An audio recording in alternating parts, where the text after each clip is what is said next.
All right. You might have noticed that if you watched our last video. Yeah, we're wearing the same thing because sometimes it's easier to record quite a few different videos because he's busy. I'm busy. Things are going on. But anyway, we got another single bottle pour that we're going to review today. And my hopefully short story on this one is we were down in Nashville, Tennessee recently celebrating my daughter's 21st birthday, and we were kind of perusing around being touristy, and we came across this moonshine tasting room. And yeah, they have some good stuff. Like they had a kettle corn flavored moonshine, which it isn't. If you've had moonshine, it ain't moonshine, right? It's flavored whiskey. That's right. So, but it's fine. It's a good experience. But they actually had a couple bourbons, and the one that I tried it was really young. It was had Cobra in the name, and I think again this is called Tennessee Legend is the distiller. And then they had this one, Kingsnake, and the Kingsnake is only I think it was only a 2-year. The one that I sampled was I think it was 100 proof, or it might have been like a 96 proof. Okay. And I liked it, but then I looked on their shelf and they had the single barrel version of it. So I'm like, if I like something that's a blend, or then I generally like the single barrel a little bit better. And so this comes in. Yeah, so this is bottled on July 23. It's 118.5 proof. There's probably other information on there. I don't know a lot about the mash bill in this. I just never even heard of this place. Yeah, I haven't heard of it. Now, Tennessee whiskey versus bourbon. There's some debate about that. Yeah. There is. They charcoal filter the Tennessee whiskey and stuff. And it's interesting. Have you ever done the Old Forester distillery tour? Yeah. It's been a minute, but yeah. So they talk about that, the biggest thing they have between those two is the charcoal filter. Right. I mean, they're all over with Brown-Forman. So it's interesting. I mean, yeah, you're right. Some will argue to the death that it is bourbon, some of it's not. So it's semantics. I don't care. I mean, it can give me whiskey. It can give me bourbon. Right. I mean, I don't get into single malts. I don't get into the scotches. I haven't really delved into that too much in the Irish whiskeys or none of the Japanese whiskey. So I'm going to generally skew more towards the American. Some of the Canadian stuff is weird because there's no rules with Canadian whiskey. There's no. It's Wild West. But at least with American whiskey and bourbons and rye, there's some rules or structure that you have to follow. So this is technically labeled as a single barrel straight bourbon whiskey. But anyway, let's stop talking about it. Let's give it a little bit of a nose and a taste. And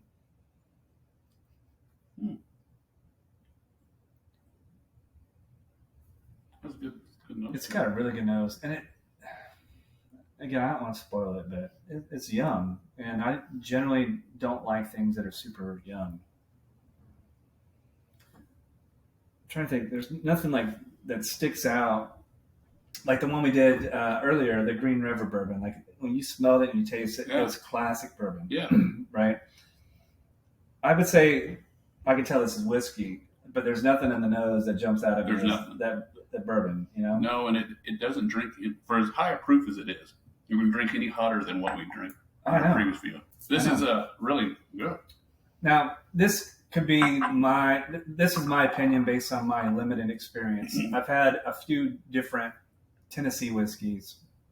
Of course, Jack Daniels.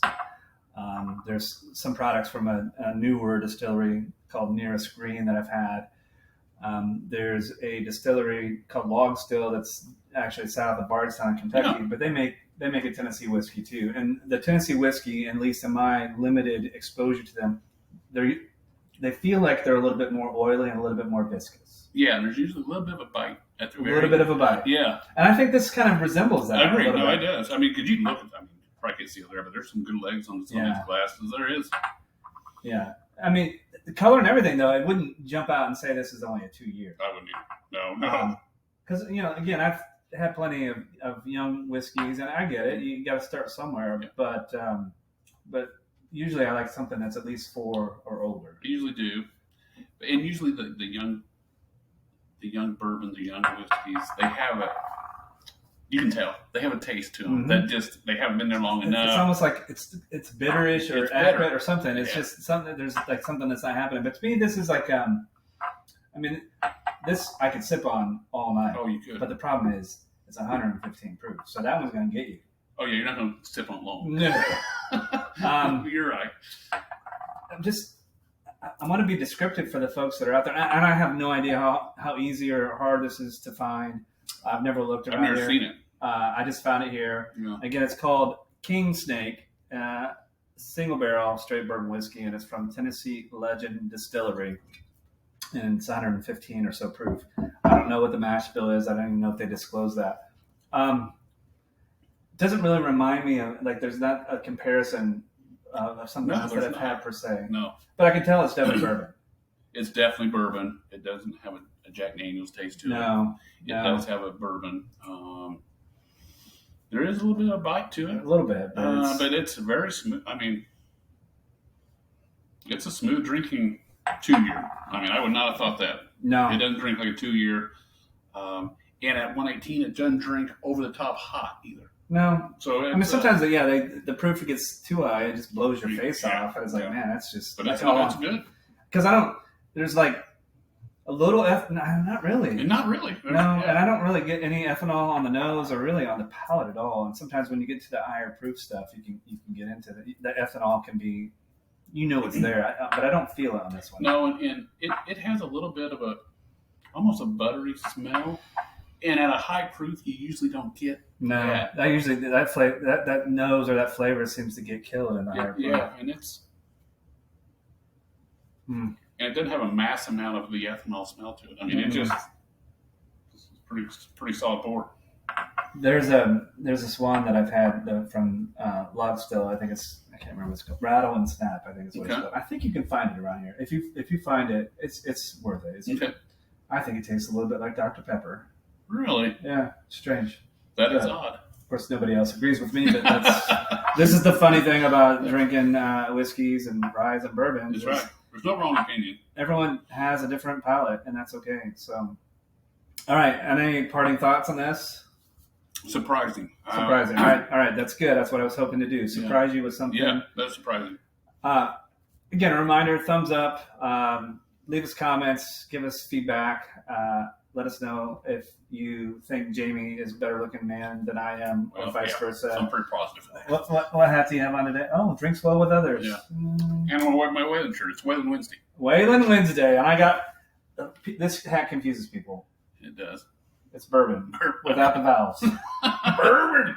That's what I say after I've had a few. But anyway, thank you all. I'm glad you tuned in. But leave us some feedback. Let us know if there's something that we should be trying that we haven't yet, because we like trying new things. So until next time, we'll talk to you soon.